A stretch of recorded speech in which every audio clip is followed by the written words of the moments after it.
IA right now, and she's a personal caregiver, so this was a compromise to get this time slot that was working for her. But I'm sure she got distracted and carried away, and we wish her the best. And if she hops on, hey, I sent her the link 2 different ways. So if she hops on, we'll bring her on. We'll talk about YouTube stuff. But until then, I'll flap my gums. I'm at the age, I'm not that old where I used to hear that a lot. Well, hear it, yes. Say it, no. But anyway, or long in the tooth. I never understood that one, but yeah, old people say that. I don't. So what do we got going on? 20 Books Vegas 2020. In order to keep the money rolling for the rest of the world, for imprint was looking pretty grim.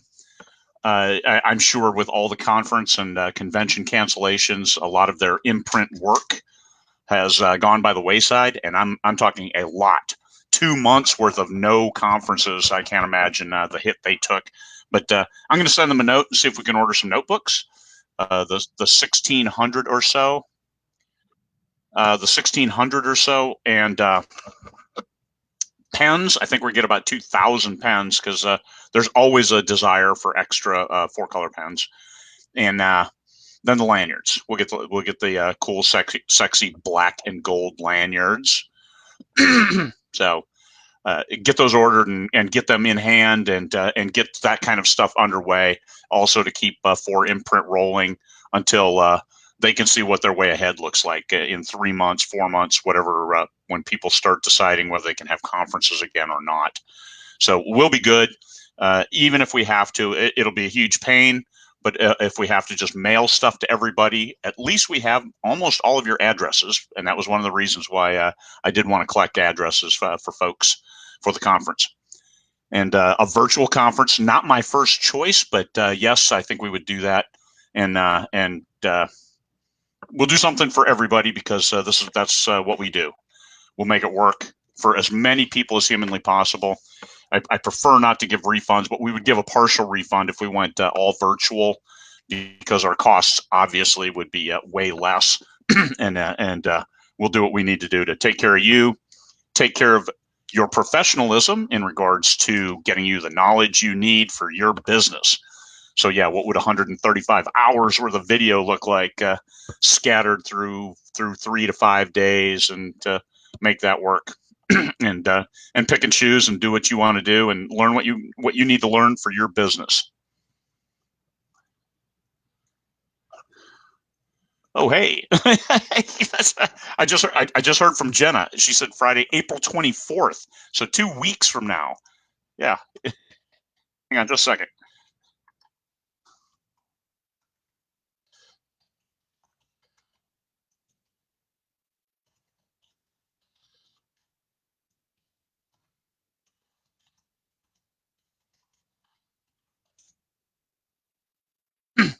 April 24th, we will be talking to Jenna Marici right here, the CNM show live. And all right, there we are. We'll talk YouTube at that time and see her and see what's going on. So the confusion, obviously, the confusion was all mine. But I was talking this Friday anyway. So anyway, the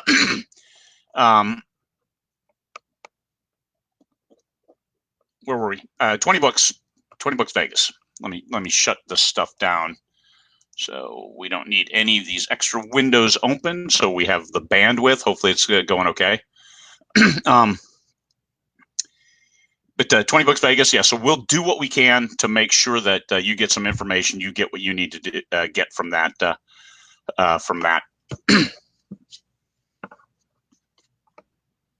Show, that conference, that collection of wisdom and wit. Lawrence asked, can we talk more about the Indie Capstone? This is just me floating an idea, and it's the idea that Michael pitched me on. He said, you should do this, do weekends, and just spend a weekend with people here and there, wherever I may be, whether it's spending the winter, sometime in the winter in Vegas or in Cabo or somewhere else. Take a weekend and and have an Indie Capstone. And what I mean by that is 2 full days with me running the show, but it's some presentations, just a little bit, like half of it would be information. The other half would be interactive, whether that's one-on-one meetings while we do a sprint, a 15-minute sprint, and I go out in the hallway with one person at a time, and we talk very specific, hard hitting. Hey, where are we going? What are you doing? What's next on your agenda? What are you doing to accomplish that? Because every goal has steps to achieve that goal. So what do those look like? And that's you got to do some homework. Got to be ready. I'll hand out worksheets, stuff to help you plan and move forward, because that's what that's all about. And so that's what we're doing. It'll be mostly business. What I want is multi-genre. I don't want all people of one genre, because then it will devolve into craft. And the only craft that I can really speak to with any kind of intelligence is space opera, military, science fiction. But certain subgenres of science fiction, I have no idea. Like science fiction romance, no idea. So I don't want it to devolve into craft. Craft has a certain place, but that's not what these would be about. These would be about how are you aligning your business. So a 15-minute sprint, that's teaching you how you personally can be a little bit more productive, how you personally can focus your efforts and get your product, because you are the producer of your product. And then that gives you something to sell down the road. So it's a balance. You have to have 2 hats. Maybe I'll make people bring 2 hats, or give them 2 hats, your artist hat and your business hat. And you switch them back and forth depending on what job you're doing at the time, so you can focus on what you're doing at the time. That's important. So anyway, that's what I was looking at doing, and and that's the Indie Capstone. It'll be $450. These won't be not for profit, so this would put a little extra money in my pocket, maybe $1,000 over a weekend, just because it's costing me time where I'm not writing, and that's about what anyway. That's a balance, and that was Michael's suggestion, because my initial suggestion was doing for 200, but I'm already doing an awful lot for folks. $20 to $50K, and the conferences are all my time donated. So, and he said, don't do that anymore. Don't do any more of your time at no cost, because I'm still getting my words. I've got almost 1,000 words today. I really want to get 2,000 on. It's just a short story. So I do need to get those words and get that done. I want to get it done by Sunday, actually. So then next week I can start off rewriting my mystery series and get that out there and earning money for me, because I got 9 books. They're done. It's just they just need a little tweaking and get them back out there. So that's it. That's what I had in mind for the Indie Capstone. That's what I have in mind for my future going forward. And a health update. My heart is beating right, finally, for the last couple weeks. I think for 3 weeks maybe, it's been beating right. No atrial fibrillation episodes. Nothing weird. No waking up in the middle of the night with it pounding or anything like that. All of it is good. It's going like it should. Looks like the weather, 20 degrees out right now. It was 8 earlier, 8 Fahrenheit. A little cold, so hopefully I'll be able to get out and do a little walkabout, and keep that heart pumping in a good way. Also, as it turns warmer, I can breathe better. So I got that going for me. YouTube, I don't have a clue, man. I'd love to tell you. I'd love to, but we have a professional, and so Jenna, in 2 weeks, we'll do that. So anyway, that's we're doing what we can. I don't have anything on the schedule for tomorrow, but I'll give Michael a call and see if we can do maybe an 8 his time, so maybe 7 a.m. Alaska time, or maybe 8 a.m. Alaska time, and 9 a.m. time. I'll post it in the events listing. I won't be doing anything on Sunday, because I do need to get the short story done. So let's take that off the schedule, and then we'll try to get back into it on Monday with more guests. I'll rack them and stack them. Maybe we'll get a middle grade. I've been working trying to get Deb Zeb on, but she's working. She's critical personnel. So Eileen Muller is from home, but they're New Zealand, so 6 a.m. is like 2 a.m. their time. So I might have to do another noon session or catch one of them in the morning if we can get some middle grade expertise going, especially in this time when book printing is iffy. And I'll tell you that I ordered some author copies last week, like maybe 5 days ago is all, and they shipped yesterday. So this I'm sure Amazon is trying to under promise and over deliver, because they said, hey, all of these are pushing them back. Just the businesses that are still in effect are still working okay. So I had author copies ship yesterday, ordered like 5 days ago. Author copies, not just regular copies via Prime. So so rescheduling our romance. Yeah, Elena, I need to reschedule her. I'll ask her. I'll get a hold of her. Hang on just a second. Let me write that down. Guarantee I'll forget everything. So let me get a hold of Elena, and I'll reschedule Jenna. Well, she had it on her schedule, but I had asked her this Friday, so that was where our lines crossed. Anyway, Elena, I'll ask her for next week, and hopefully we have enough bandwidth. Right now, it seems to be cranking just fine, even though the internet was slowed down like quarter to noon at my time. It was really, really dragging. So what else do people want to talk about?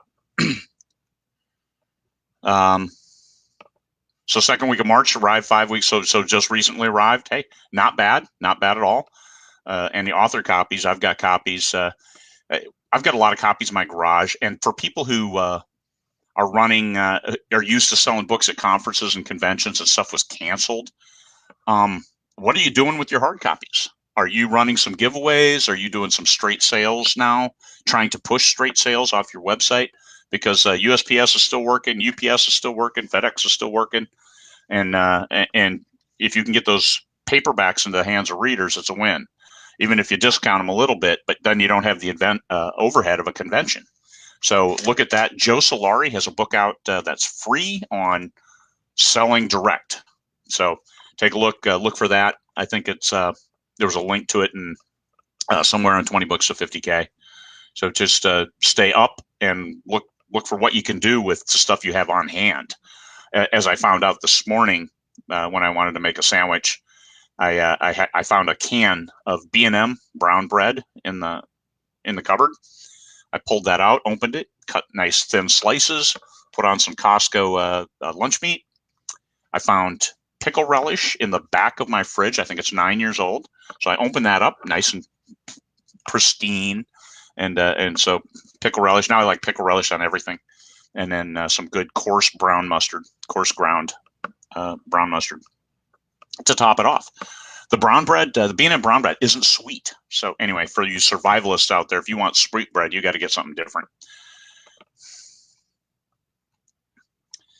So signed copies. I'm going to run a couple giveaways. I'm going to use my I've got a King Sumo subscription. I'm going to use that and run a giveaway for my fans. Why not? Especially now with my new supercharged SendFox delivery rate, like 50% delivery and clicks. So hey, I'll run a giveaway and just reward those people for being on board and opening the emails that I sent to them. So do that for a complete set of my Judge, Jury, and Executioner series. 8 paperbacks. Sign up, share widely, and one person will get a complete set of signed paperbacks anywhere in the world. Thanks to USPS flat, even a medium box that I'll fit in that. That's $50 wherever in the world. That works for me.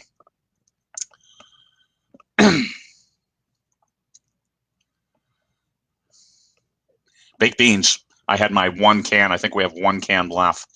That's one thing I hadn't been all stocked up on because I wasn't eating them that often. But the bread, I had bought a case of bread quite a while ago, and so I just finally opened the can because it was in the with the survival rations.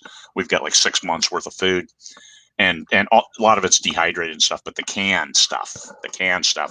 And here I'm rambling, but what the hell? I had a different interview scheduled for today. So, Anyway, I had a case of it, and it expired in 2018, but they're nice and tight. I did have a can of spaghetti sauce that was not nice and tight. If it's bubbly at all or loose, don't open it. There's the express train to botulism land if you do that. So I checked that. Be careful with old cans that you find of stuff, especially as you eat down your pantry or your larder. What's the difference between a pantry and a larder? Don't Oxford comma me, you tell me. But anyway, a larder is the big cupboard. You open the door, but can't walk in. A pantry, you can actually walk into it. So it's like a mini storeroom. So that's the difference. In any case, there you are. Whereas Jenna's a full time. She works full time, so she's a primary caregiver. So she squeezed me into her schedule for April 24th. April 24th. So Facebook user, April 24th, the same time. That's when we'll be here. Any other questions people have for me?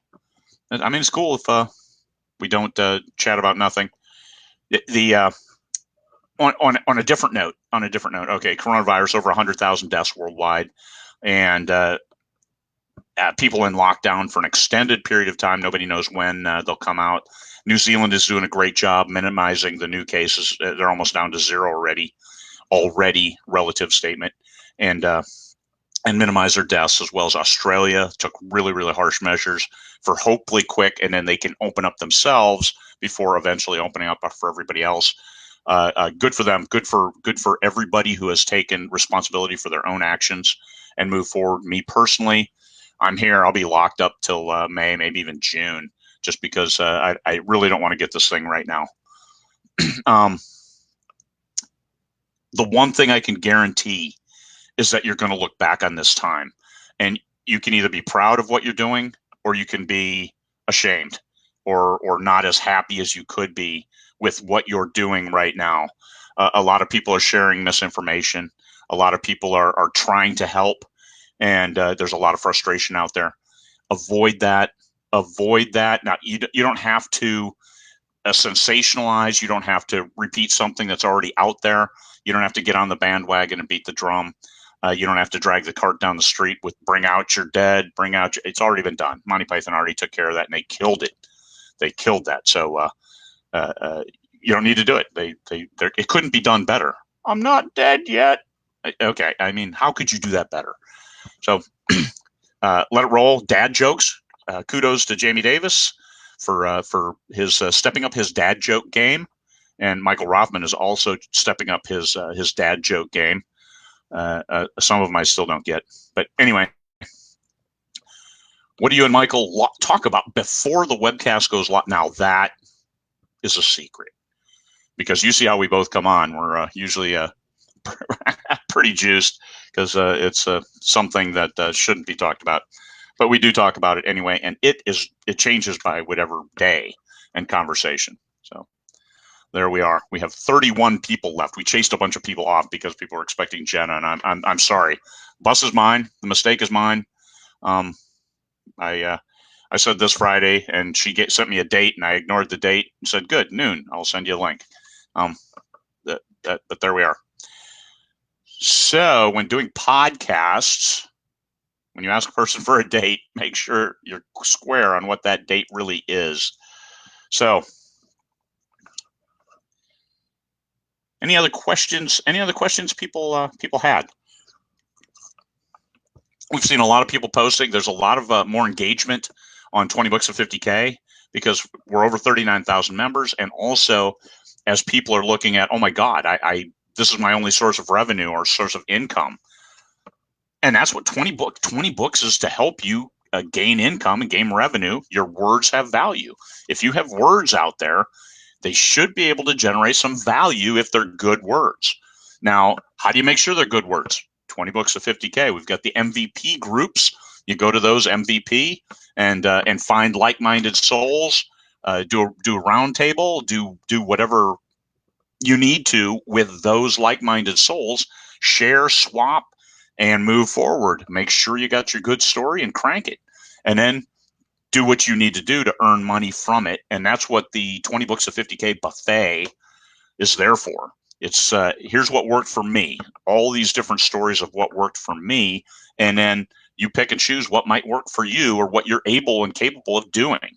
Amazon ads changes a lot, and we recommend various courses and books. Mal Cooper's book on Help My Facebook Ads Suck. The second edition is free. She put that out there for free. You can get it off her website. And if you go to our interview, my interview with Mal Cooper, I think there's a link in there. So go pick it up. Facebook ads, why not? Amazon ads, there's a different set, and now that changes with some frequency. I don't know if the newest one is completely up to date, but I do know Mark Dawson's Amazon, the Ads for Authors course, is up to date because the Amazon ads module is now done by a former Amazon employee. So that was a big win for Mark and his group. And this is one of the things that makes that course so damn valuable. $549 for the SPF 101, which just closed, and I think $749 was the last price for the Ads for Authors. But that is lifetime access. That is lifetime updates. So they're adding a BookBubs module, BookBub ads module, Facebook ads module. I think they're doing an Instagram, and actually the Instagram is free. SPF University. All you got to do is go in there, and they made those modules or that module, that podcast, free on how to use Instagram for your ads. In 20 Books Vegas 2019, in Mal Cooper's presentation, she talked about Instagram and collecting likes and people there, and then using them as a lookalike audience in your Facebook ads to improve your targeting. All kinds of good stuff. So how can you miss with that? But it's all available out there. It's available for free. Right now, all it is an investment of your time. Okay, some of you may not have any time, and I'm sorry about that. How do you invest in yourself then? If you don't have time, then you put this business on hold, or you parcel out that time 10 minutes at a time, whatever it takes, whatever you have available, and the brain space to work. Do it. Focus on your business for those 10 minutes a day. If that's all you get, an hour-long video, okay, that's a week. It'll take you a week to watch, but by the end of it, it's like, okay, I got that knowledge. Now, what do you do with it?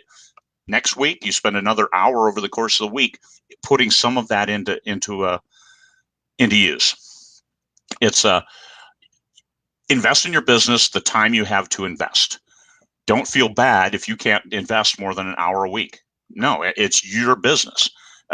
Just don't have unrealistic expectations. You're not going to make 5 figures a month investing an hour a week in your business, but eventually you may. I mean, that's where I don't know if it was I think it was John Grisham, $100 words a day. That's all he wanted to write to make sure, and then over the course of the year he would have a book.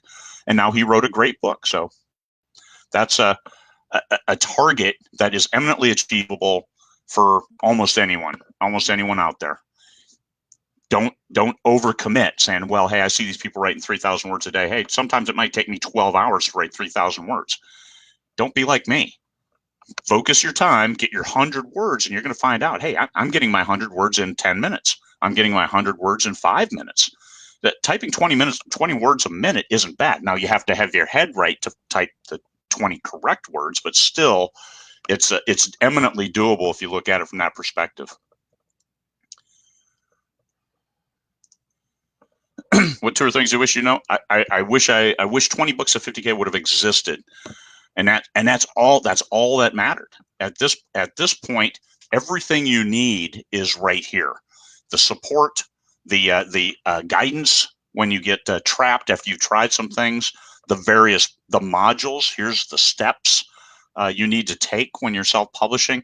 Everything is right there. I didn't need anybody to hold my hand. I just needed them to point me in the right direction. I had no idea where to find cover artists. I had no idea where to find an editor. I had no idea what something was supposed to look like. And now I do. How do you get to the Amazon ad portal? Well, hey, there's sections on that. Steve Higgs did a one today on how he's taken his business from $500 a year in 2018 to now he made $20,000 last month, March of this year, which wasn't a great year for a great month for a lot of people because of world events. And Steve had his best month ever. Why? Because he hasn't taken his foot off the gas. He's stayed, and he's been full time for the last 6-9 months, ever since 20 Books Edinburgh. And he's making a go of it because he won't quit. He knows what he needs to do, and he's doing it. So, and he's outlining and laying that out for us in 20 Books of 50K. So those, I just needed to know where to look to find the answers I needed for me. And so one-stop shopping in 20 Books of 50K. Yes, you have to search, you have to look. We have the units now, which help, and press forward, and then ask a question if you get lost. No, and I just found this out today. Amazon is not sending new release emails. When will they reinstate them? Some point later. Right now, they can't commit anyway on those. So yes, I invested a lot of time and money in building Amazon followers, and now they aren't sending goddamn release emails. So I think the Amazon servers are bending under the pressure of every human being in the world trying to order stuff all at the same time. And some of the other things have fallen by the wayside, like those new release emails. It came as a complete shock. It's one of those things you don't realize you're not getting them anymore. And I should have been. And I don't remember the last time I got one. I think it might have been like 2 weeks ago. So no, you didn't miss it.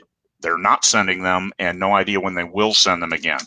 Because I know I have a lot of Amazon followers who follow me only on Amazon, and so they're not getting any notification that my books are out.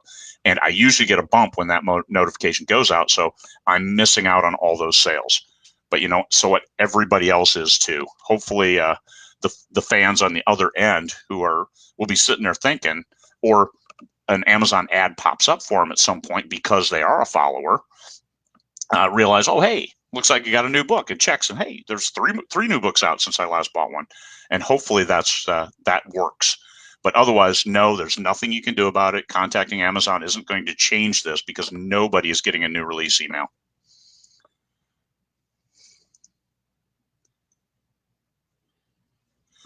Am I going to do a mystery author? I asked Diane Capri, and we might have to do the witness protection program for her.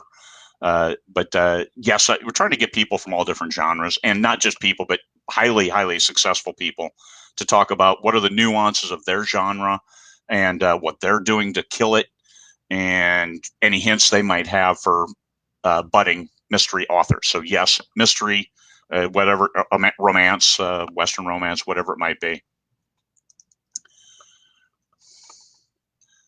Will I be attending? I'm committed to next year's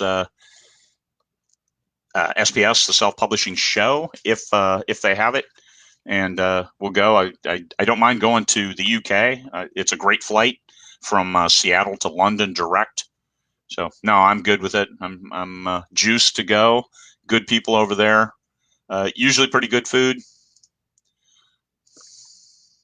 No complaints. Have we? Oh, yes, we talked about it, and that is an absolute hard no. Why? Because there's a lot of time investment to do that right. And if you look at Mark Dawson's course, he had a professional, James Blatch, and his team, John and Tom, put this together and professionalize this. And then there are other people behind the scenes to make sure it's done right. And we want to make our money off fiction, not nonfiction, not the courses. Yes, I wrote some nonfiction books, but that was to help answer questions from 20 books to 50K and give me more time instead of answering the same questions over and over. It gives me more time to churn out fiction, to write my science fiction, my books that I want to make the money off. So courses, the weekend, the Indie Capstone. So that's my my surrender to doing a course, but it's not going to be an online course. It's going to be in person. We're going to talk like we are now. When you talk back. So that's where we're going. That's what the Indie Capstone is. It was kind of like a compromise. But Michael, no, he's happy doing the 20 books events. Come to the events, talk to people for 3 days, but that burns him out. So he's not going to do separate classes. And I had to share this one because crapola. Shit from Shinola. Shinola was actually like a shoe polish. That was a brand name. So you don't know shit from Shinola. I think that's 40s terminology. Yeah. So no, I prioritize writing my science fiction is what I prioritize. I've already got 750 words today, and it's 12:30. I suck. I should have gotten more words by now. I really need to get 1,000 words by noon. That's a good day. My best days, I usually have 3,000 words by 6 in the morning. Those are great days. Those are days like when I finished my last book, I had 7,500 words that day, and I had 3,000 by 6 in the morning. Did the show, got back to it. Went and did some snow blowing, got back to it, quit writing at 3:30 because I could hardly see from looking at the screen for 14 hours already. And but I had 7,500 words and the book was done. So we declared victory and moved on. This is decaf coffee, by the way. That's what I drink now.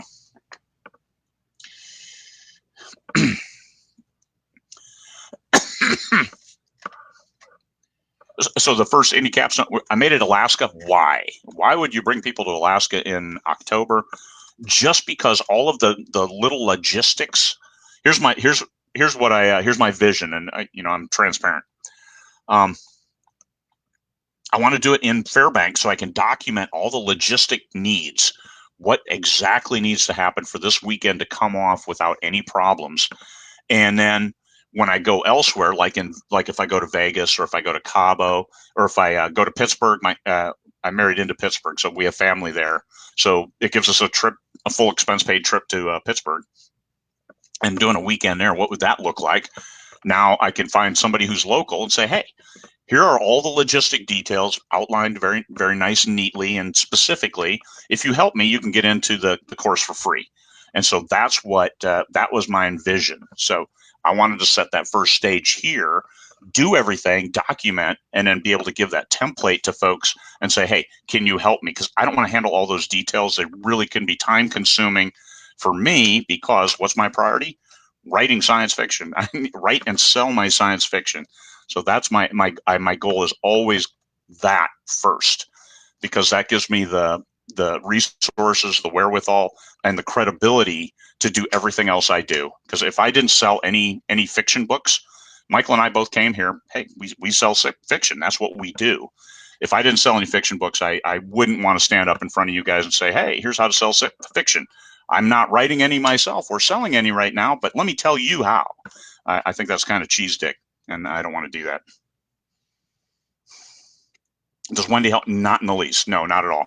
She's completely embroiled in her work as a tenure track professor, and moving over, and plus in charge of one of the departments over in UAF. She has a lot on her plate. Now, Alaska, in the last 2 Octobers, the beginning, we didn't have any snow, and temps were like 50 degrees. It was beautiful. You couldn't beat it.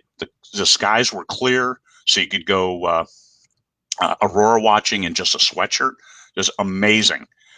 Unlike like right now, the other day it was the aurora was out and it was like -10, and then one day it was 25. So 25 Fahrenheit. Okay, still below freezing, but that's pretty nice for here. 25 with no wind. Oh my God, stand out there all day in your shorts watching the aurora in the early morning, because now it's light at 6 and gets dark about 9 or 10, dark enough where you can see the stars, and dark enough in the morning to see the stars until like 3. So that's narrowing. In another month, you won't see stars at all. You won't see black in the sky at all. It'll be a dark blue at the worst. So that's when we go through the 3 months of summer sun. So, people will say, hey, the sun sets, but it's going to rise in the morning. Well, not up here. It hits a point where it doesn't set. So cool. Hey, sun never sets, but it doesn't rise either. It's already up. Let's see. Any other questions? No, just me rambling. What am I doing? Why do I want to write this short story? Because a group of science fiction authors and myself, there's 7 of us, we're putting together an anthology just as a reader magnet to bring readers, and people sign up for our consolidated newsletter, the Shelf Space Science Fiction newsletter. So I'm writing an extra story in my 9-book series, one of my best-selling series. So hopefully draw in those readers. and bring some new readers and say, hey, I like that story. Let me jump over to the other and read all the backstory, 9-book backstory. So that's what I'm doing now. List building, but it's very, very focused list building. It's not just shotgun. Hey, everybody sign up for 50 different authors newsletters. Nope, it's sign up for a single newsletter, but the 7 of us maintain it. So that's what that's all about. Any other questions? Oh, hang on.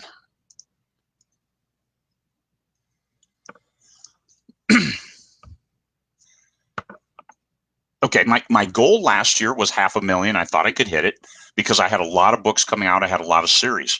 Only a couple series out of 6 new series did well.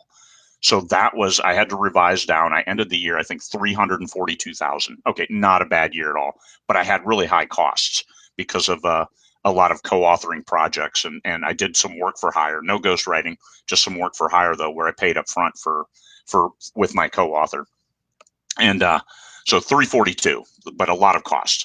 This year, I'm on track to, I think, and will I adjust? This year, I think I'll hit 300 at current levels. I've got a new series coming out this summer that may hit well or may not. I'm not planning for any home runs. That's better for mentally, so I don't get disappointed if it doesn't sell 100,000 copies with the first book. But so 250 to 300. But my costs are way, way down. So my profitability is way up, which means Uncle Sam gets a much, much bigger cut, and they'll be happy about it. So adjusting right now, I'm still doing okay. I mean, sales every day. Today, I closed out my other window. I could have looked at what the sales are today, but I think I'm at by noon, I'm at 300 on the day, and on my way to 600 a day, that's decent. That's okay. That'll get you there. And then with the ancillary audiobooks and things like that, I mean, with the big audiobook giveaway I did, because I'm still under the you get paid for the free audio giveaways. And I thought, well, hell, let me just ditch all those. Let me give all those away, and then I'll just gift them from now on if I want people to people who need an audiobook. So this will be a good month from an audio perspective. And if I give away 5 copies, somebody ends up buying 1 or 2 copies. So that it like gets a snowball rolling. Other revenue streams are doing perfectly fine, and I think that this year will be okay. I don't know what May will bring. What if it goes from recession to depression in 2 or 3 months? I really don't want to think about that because I'll deal with it when it comes. Now, the good thing that I've been doing that other people may have fudged on is I've been putting money in the bank and have a good net worth. So if all revenue stops right now, I'm okay for May, end of June, that payday, and July. What would I do for? Well, last year was a great example of what happens in July. I got killed in July. My sales overall for the whole month were half. Everything was half, and that payday really sucked. But hey, you know what? We're okay. That's different than probably 99% of the people out there. What happens if all the revenue stops? Well, then I'll re-wicker. What is selling? What are people looking for? Because if people are looking for cartoony, completely disconnected from reality fiction, hey, you know what? I'll start writing that. I'll do what we need to do because I'm an indie and I can flex. Because if that's what people want, then I'll give it to them. Now, I write escape fiction as it is, so I think I'm going to be okay. Other people, like the grimdark and the horrible post-apocalyptic where everybody dies, they may not be selling so well right now. I think some pandemic authors are maybe not getting as many sales as they were hoping for. I don't know. I just reassess reader behavior historically. I look in that rear view, trying to guess ahead. Yes, I try to do that, just like every author, because you want to be at the front of the bow wave and not in the back. But all you can do is the best you can do with what you have. So I'm okay. I think I'll hit 250, 300, unless I get a runaway winner. I've got some good books. I'll complete a series. I'll complete 2 more series over the next 2 months. And that usually is a big, big win because then about 3 months later, we'll do complete set box sets. And those could run away. You never know. My complete box sets are really carrying the burden of revenue right now. Hang on just a second. How did you build your initial list? It took me a long time to build my initial list. I built it orgasmically from the back of my books, and also through Facebook ads targeted at my fans. I built an author page, and I targeted those folks. Hey, please join my list. I did some group list builders, and the last one I didn't even import the names that they gave me because it was just, it's 90% of my unsubscribes. They weren't worth the cost because I have MailChimp. So you add in 1,000 names, you bump up one or two fee schedules, and all of a sudden, no, they weren't worth it because you're paying every month now for them, as opposed to those folks who are organic and are more likely to stay and buy something. So I have 8,300 on my list now, and not bad. About 4,000 are active, and we'll call them. SendFox is really good about not sending to folks who don't open, and you have to be very careful. If you want to send it to everybody, you have to check that box every single time you open it, because if you save and then go to schedule, it will have already rechecked the box of send only to active subscribers. You have to uncheck that box before each thing, because it did that to me. I had it set so only send to active subscribers. I saved it and then I hit send yesterday, and then it's like, God damn it, it only sent to this really, really reduced list. Now I want to send it to those other 5,000 people because some of them have their settings, their security settings, so it doesn't send a note back saying, yes, I opened your email. So how many of those people did I just stiff by not sending it to them? So SendFox, every time before you do any, either save or schedule, uncheck that send to active subscribers box, unless that's what you want to do. I could see doing that every other week, but not every damn time. Yeah, great. I got a 50% open rate, but you're killing me. Come on. It's on me. Uncheck that box. So there's some SendFox guidance.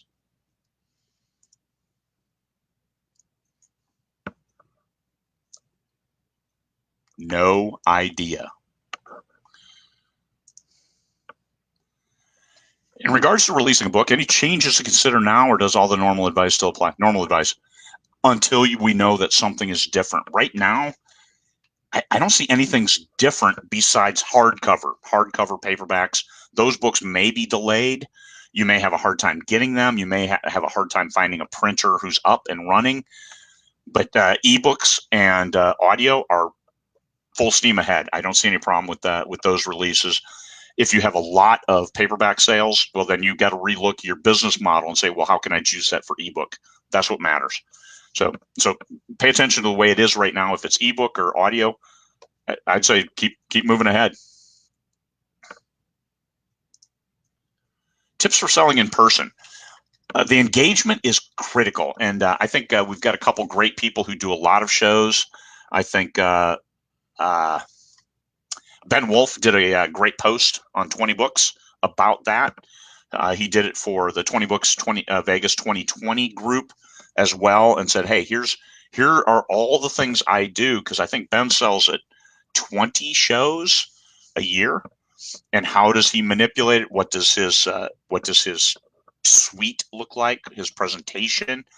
I will tell you that if nothing else, the most important thing you can do is engage. Hide your phone. Stand up the whole time if you're capable of standing up the whole time, and be there for the people. Be there to answer questions. Be there to engage. Because if you take your eyes off them for something, they will walk right past. Somebody might have a question, and they won't ask it because they're looking engaged. I confirmed that at Alaska Comic Con, like the last public event here in Fairbanks before we got locked down, and there was a lot of people walking through, and I was exhausted. My heart wasn't beating right, and so I sat down, and I had my head down, and I checked my phone, and I looked up, and it was like seeing disappointment on people's faces, just disappointment, and they just kept walking.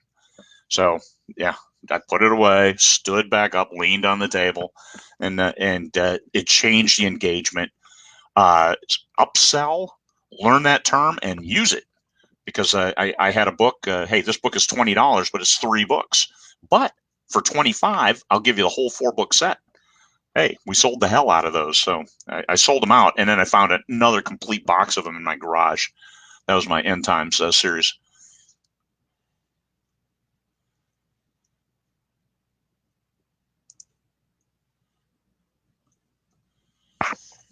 Okay. Now this is some serious shit here. This isn't a question you just throw out. Facebook user, you're killing me. You can't be just throwing out a question like that. Babylon 5 can be possibly watched without watching anything else, but Stargate Atlantis, no. You start with Stargate 1, SG1, watch all 9 seasons, all 9 of them, and then go over to Atlantis. I'm watching Atlantis right now. I have watched Babylon 5. I think the acting is better in Stargate Atlantis. The storyline and the background and the universe I like better in Babylon 5, because that's really interesting. I like the engagement. I also like their science in Babylon 5, even though, yes, they go into hyperspace and do the warp thing, but they're spinning the Babylon 5, spinning Babylon where you can see it on the other side. That is awesome. I love that. So anyway, that's what I like. I like Babylon 5. Now, Battlestar Galactica, the new rerun, you got to watch that. And the James S.A. Corey, The Expanse, watch that. Great stuff. Enough science that, man, you can't miss. Now, Babylon 5, you have to get past the act, because some of the acting is pretty bad. But it's overall, it is a great show. It's great for sci-fi. So any non-believers out there who think Babylon 5 is horrible and shouldn't be watched, you can. I'm not going to make any things. You're wrong. Small newspapers are dying for print. Things to do. I was in our newspaper recently, a couple weeks ago, is all for that very reason. Just filling the paper with things, especially, and what they were looking for this angle was stuff you could do from home. And hey, I'm an author. I have a full-time business and make really good money from home, because they saw the writing on the wall. They saw this like a month ago. I kid you not. And they said, "Oh, hey, this will be great for our business spotlight." So I got a business spotlight in the Sunday newspaper. Let's see.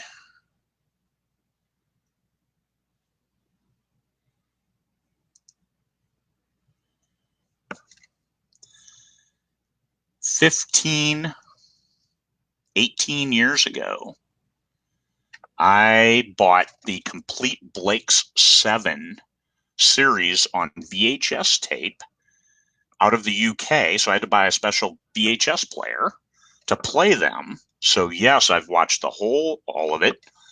Now, Gareth, the lead guy in season 1, I'm sorry he didn't do seasons 2 and 3. I didn't like the lead guy for seasons 2 and 3, although the stories were pretty good. I liked it. I like Blake 7. So yes, I have seen it. It was awesome.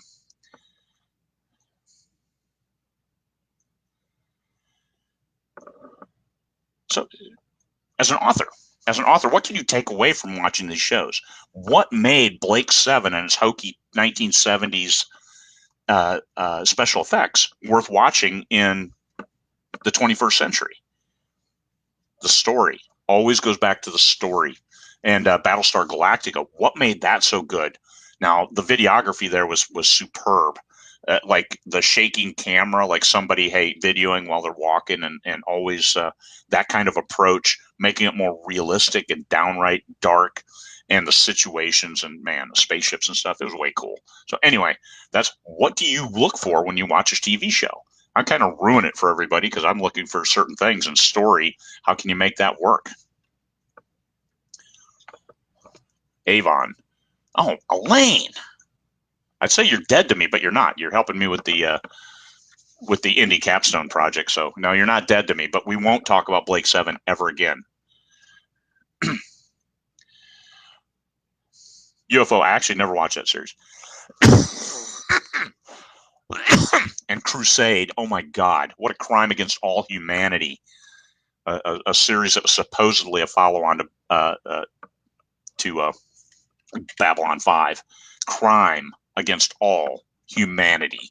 Such story failures. It's embarrassing. They should be embarrassed. J. Michael Straczynski should be embarrassed by Crusade. All right, so there we are. I've pontificated on stuff, and we talked about some stuff. Hopefully, you got a few tips somewhere buried in there of me just flapping my gums for that individual who's long in the tooth. And any questions? 2 weeks from today, we'll have Jenna Marici. Tomorrow, we'll see if I can get Michael on the hook and if we can go live sometime tomorrow morning. And take Sunday off, and then we'll start Monday. Try to get some new guests in and new blood, new genres, and talk about stuff that you want to talk about. Everybody's a Kosh fan, of course, Lawrence. That's one of those things goes without saying. All right, you guys have a good one. Peace, fellow humans.